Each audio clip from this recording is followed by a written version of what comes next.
है 10 जून 2021, दिन गुरुवार, और आज के छत्तीसगढ़ के महत्वपूर्ण करंट अफेयर प्रश्नों को हल करेंगे। तो चलिए शुरू करते हैं। हमारा पहला प्रश्न है, छत्तीसगढ़ के किस जिले में सीमेंट प्लांट की वजह से लगातार जल स्तर अधिक मात्रा में घटता जा रहा है? इसका आंसर है ऑप्शन ए, बलौदाबाजार जिला। छत्तीसगढ़ के बलौदाबाजार जिले में सीमेंट प्लांट की वजह से लगातार जल स्तर घटता जा रहा है। इसमें जल्द ही कुछ उपाय नहीं किए गए तो संयंत्रों की सीमा से लगी सैकड़ों एकड़ कृषि भूमि के बंजर होने का खतरा है। इन संयंत्रों द्वारा अब भूजल का भी अंधाधुंध दोहन कर बड़ी आबादी को जल संकट की ओर धकेल दिया है। संयंत्रों द्वारा प्रशीतक के रूप में सीसीपी आपूर्ति हेतु संयंत्र के उत्पन्न डस्ट को दबाने हेतु बॉयलर, डीएम प्लांट, आरओ रिजेक्स हेतु लाखों गैलन टन भूजल का उपयोग प्रतिदिन किया जाता है। इसमें जल पुनर्चक्रण के नाम पर पानी का उपयोग करने के दौरान पूरा पानी भाप बनकर उड़ जाता है। इस प्रकार भारी मात्रा में पानी व्यर्थ होता जा रहा है। हमारा अगला प्रश्न है, छत्तीसगढ़ के भिलाई के रहने वाले उस भारतीय नौसेना प्रमुख का क्या नाम है जिन्हें विशाखापट्टनम नौसेना परियोजना के महानिदेशक की बड़ी जिम्मेदारी सौंपी गई है? इसका आंसर है ऑप्शन सी, श्री कुमार नायर को। छत्तीसगढ़ के भिलाई के रहने वाले भारतीय नौसेना के वाइस एडमिरल श्री कुमार नायर ने नौसेना परियोजना महानिदेशक विशाखापट्टनम का पदभार संभाला है। उनकी प्रारंभिक शिक्षा भिलाई के सेक्टर 10 में हुई थी। उनके माता पिता भिलाई स्टील प्लांट के कार्मिक थे। उन्होंने सन 1987 को भारतीय नौसेना में अपनी सेवाएं प्रारंभ की।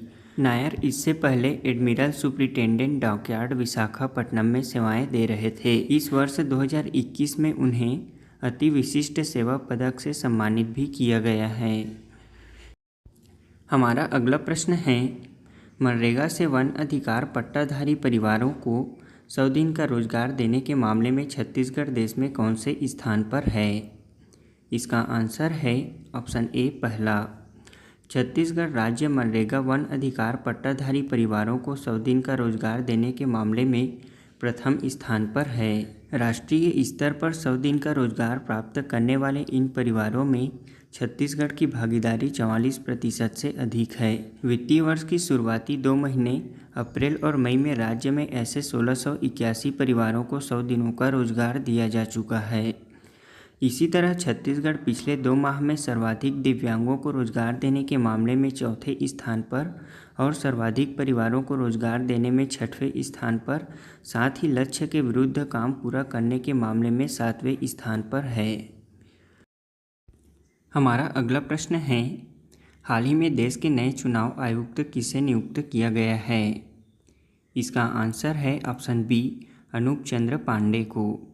हाल ही में देश के नए चुनाव आयुक्त अनूप चंद्र पांडे को नियुक्त किया गया है।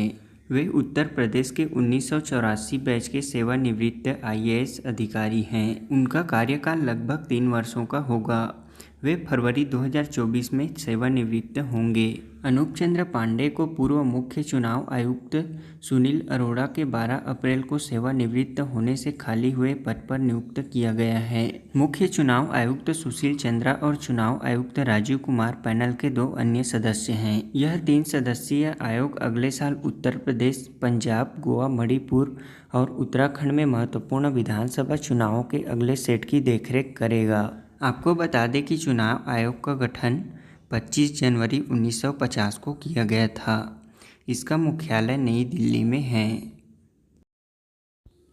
हमारा अगला प्रश्न है, हाल ही में किस देश को संयुक्त राष्ट्र आर्थिक और सामाजिक परिषद के सदस्य के रूप में 3 साल की अवधि के लिए चुना गया है?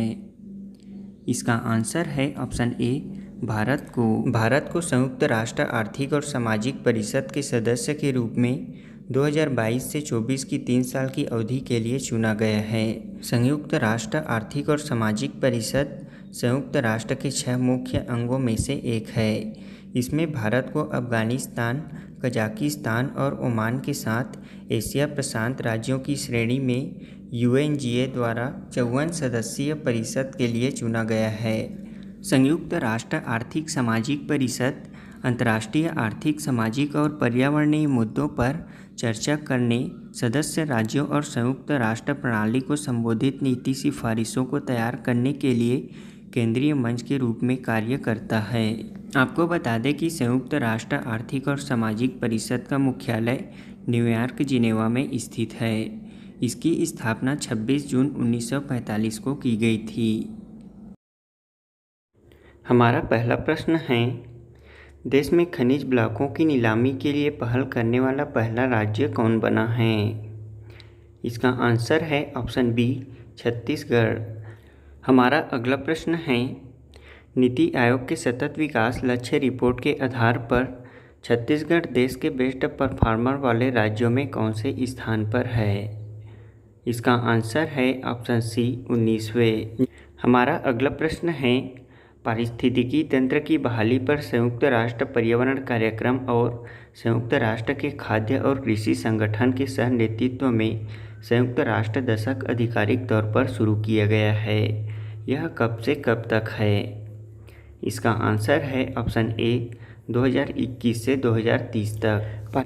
हमारा अगला प्रश्न है, हाल ही में पिछले दिनों 31 मई को छत्तीसगढ़ में ईसाई धर्म के रखे नींव को 153 साल पूर्ण हुए हैं।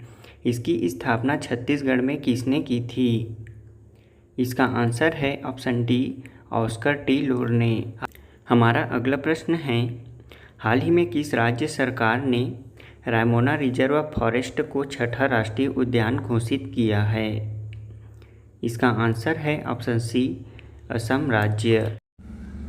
अब हम कल के दिए गए क्विज का आंसर जानते हैं। हमारा पहला प्रश्न था, एशिया का दूसरा सबसे बड़ा चर्च छत्तीसगढ़ में कहाँ स्थित है? इसका आंसर है जशपुर जिला के कुनकुरी में। जशपुर जिले के कुनकुरी में स्थित रोजरी के महारानी महागिरजाघर एशिया का दूसरा सबसे बड़ा चर्च माना जाता है। यहाँ एक साथ 10,000 लोग खड़े होकर प्रार्थना कर सकते हैं। जर्मन वास्तुकला पर आधारित इस महागिरजाघर की खासियत यह है कि यह लोहे की एक बीम पर ही टिका है। इस चर्च की सुंदरता और भव्यता को देखने लाखों पर्यटक यहां हर साल पहुंचते हैं। इस महागिरजाघर के संस्थापक बिशप स्तानिस्लास तिग्गा थे। इस महागिरजाघर का निर्माण 1962 में शुरू हुआ था और 1979 को पूर्ण हुआ और सन 1982 में इस महागिरजाघर का लोकार्पण किया गया। आपको बता दें कि ईसाई धर्म मानने वाले सबसे ज़्यादा आबादी जशपुर जिले में ही है। 2011 की जनगणना के अनुसार ईसाई धर्म छत्तीसगढ़ में 0.019% है। हमारा दूसरा प्रश्न था, छत्तीसगढ़ के पहले राष्ट्रीय उद्यान का क्या नाम है? इसकी स्थापना कब की गई थी? इसका आंसर है, छत्तीसगढ़ का पहला राष्ट्रीय उद्यान इंद्रावती राष्ट्रीय उद्यान है। इसकी स्थापना 1978 में की गई थी। यह बीजापुर जिले में स्थित है। इसका कुल क्षेत्रफल 1258 वर्ग किलोमीटर है। इसी राष्ट्रीय उद्यान के मध्य से इंद्रावती नदी प्रवाहित होती है। राज्य सरकार द्वारा 2009 से यहाँ टाइगर रिजर्व लागू किया गया है। हमारे आज के क्विज का प्रश्न है, छत्तीसगढ़ के प्रथम निर्वाचन आयुक्त कौन थे और वर्तमान निर्वाचन आयुक्त कौन हैं? हमारा दूसरा प्रश्न है, छत्तीसगढ़ का प्रथम सीमेंट कारखाना कहाँ स्थापित किया गया था?